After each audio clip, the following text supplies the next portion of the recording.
Okay, hi, my name is Sydney Sanders, and I will be doing a summary of The Body by Ramona Dunlap, and then three things that I found interesting.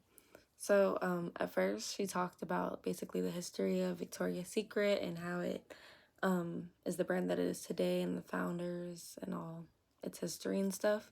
And then it went on to discuss the early 80s and the fashion trends for the early 80s, which was like lingerie and sleepwear, which is what was really popular.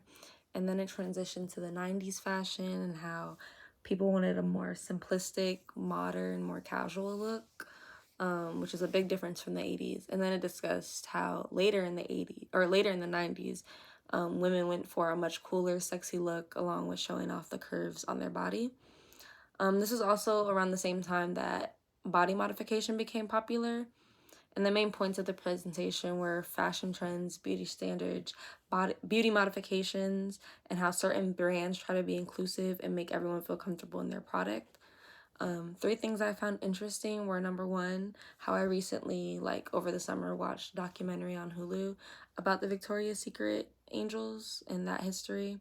It was a docu-series, and that was really cool. So just hearing it in class was interesting.